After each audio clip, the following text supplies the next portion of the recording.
নমস্কাৰ। আজি মই মোৰ বাৰ্তা শিতানত ডক্টৰ APJ আব্দুল কালামৰ কলেজীয়া জীৱনৰ সৰু দুটা কাহিনী ক'বলৈ লৈছোঁ। আজি এয়া মোৰ পঞ্চম খণ্ড।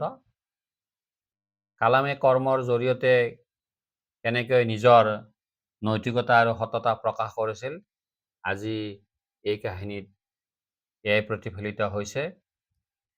কালামে যেতিয়া কলেজত পঢ়ি আছিল আৰু ৰামেশ্বৰমলৈ যেতিয়া আহিছিল, ট্ৰেইনেৰে আহিছিল আৰু ৰামেশ্বৰমৰ যেতিয়া তেওঁ নামিছিল, ট্ৰেইনৰ পৰা নামিছিল, সেইলৈ তেওঁৰ ককাই দেউ মুস্তাফা অপেক্ষা কৰি আছিল। কাৰণ সেই ট্ৰেইন ষ্টেচনতে মুস্তাফাৰ এখন দোকান আছিল, গেলামালৰ দোকান আছিল।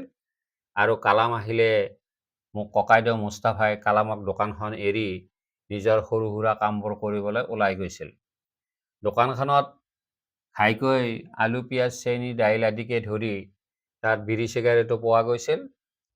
কালামে গ্ৰাহকসকল আহোঁতে ভালদৰে মন কৰিছিল যে গ্ৰাহকসকলৰ যথেষ্ট সংখ্যক দুখীয়াই আছিল।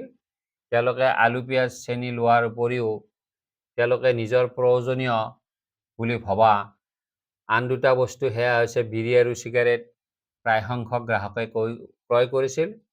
কিছু সংখ্যক গ্ৰাহকে নিজৰ প্ৰয়োজনীয় বস্তু কেইপদ এৰিও, আলু, পিঁয়াজ আদি এৰিও বিড়ি চিগাৰেট ক্ৰয় কৰিবলৈ তেওঁলোকে অৱহেলা নকৰিছিল।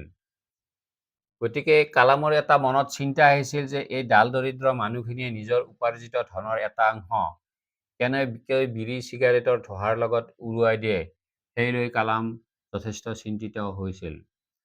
আন এখন দোকান আছিল সৰু ভাই কাছিম মহম্মদৰ, আৰু ঘাইকৈ সেইখন দোকান আছিল বাতৰি কাকত বিক্ৰী কৰা, লগতে শংখৰ পৰা প্ৰস্তুত কৰা সামগ্ৰীসমূহৰ তাত ৰখা হৈছিল।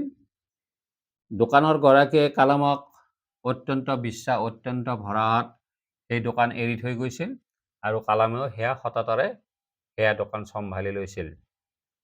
আন এটা কাহিনী, কালামে কলেজত অধ্যয়ন কৰি থাকোঁতে ইংৰাজীৰ অধ্যাপক ফাদাৰ TN চেকুৰিয়াৰ সৈতে যথেষ্ট বন্ধুত্ব গঢ়ি উঠিছিল আৰু সেই শিক্ষাগুৰুজন ছাত্ৰাবাসৰ ৱাৰ্ডেনো আছিল। কালামে যিটো হোষ্টেলত আছিল, ছাত্ৰাবাসত আছিল, সেইটো ৩ মহলীয়া আছিল আৰু তাত ১০০জনমান ছাত্ৰ থকাৰ ব্যৱস্থা আছিল। কালাম যিটো কোঠাত আছিল, সেই কোঠাত আন দুজন ছাত্ৰ আছিল। তাৰে এজন আছিল কেৰেলাৰ আৰু আনজন আছিল শ্ৰীৰংগমৰ। কালামে নিজে নিজৰ আত্মকথাত উল্লেখ কৰিছে যে তেওঁৰ ইংৰাজী অধ্যাপক ফাদাৰ TN চেকুৰিয়াৰ সৈতে তেওঁৰ যিটো ঘনিষ্ঠতা গঢ়িছিল, সেয়া যেন সৌভাগ্যৰ লেখীয়া। TN চেকুৰিয়া অৰ্থাৎ শিক্ষাগুৰু সদায় হোষ্টেললৈ আহিছিল আৰু ছাত্ৰৰ সুখ দুখৰ প্ৰতিটো কথাৰে সমভাগী হৈছিল। প্ৰতিজন ছাত্ৰক এটা উঠা দিছিল। আহোঁতে সদায় এখন বাইবেল লগত লৈ আহিছিল। দীপান্বিতাৰ সময়ত তেওঁ নিজে তিলৰ তেল প্ৰতিজন ছাত্ৰকে দিছিল আৰু সেই তিলেৰে তেওঁ স্নান কৰিবলৈ ওপৰে দিছিল। কালামৰ আন এটা ঘটনা, কলেজৰ যি অধ্যক্ষ ৰেভাৰেণ্ড ফাদাৰক এদিন হোষ্টেললৈ নিমন্ত্ৰণ কৰিছিল। ৰবিবাৰৰ দিনত অধ্যক্ষক তাত তেওঁলোকৰ লগত একেলগে ভাত খোৱাৰ বাবে আমন্ত্ৰণ কৰিছিল আৰু অধ্যক্ষেও কালামৰ লগৰীয়াসকলে তেওঁক যি নিমন্ত্ৰণ কৰিছিল সেয়া ৰক্ষা কৰিছিল। সিদিনাখন বিশেষভাৱে কেইবাবিধো ব্যঞ্জন প্ৰস্তুত কৰিছিল আৰু সেয়েৰে অধ্যক্ষ মহোদয়ক আপ্যায়ন কৰিছিল। অধ্যক্ষই সেইবোৰ অতি আগ্ৰহেৰে খাই বা গ্ৰহণ কৰি ঘূৰি ঘূৰি প্ৰতিজন ছাত্ৰকে প্ৰশংসা কৰিছিল আৰু এই প্ৰশংসাত প্ৰতিজন ছাত্ৰই উৎফুল্লিত হৈছিল। যিহেতু কালাম তাত নিৰামিষ মেছৰ সম্পাদক আছিল, সেয়েহে কালাম অধিক উৎফুল্লিত হৈছিল আৰু আনন্দিত হৈছিল আৰু অধ্যক্ষৰ প্ৰশংসাক যেন এক সৌভাগ্য, জীৱনৰ সৌভাগ্য অনুভৱ কৰিছিল আৰু সেয়া আত্মকথাত নিজে উপলব্ধি কৰিছিল।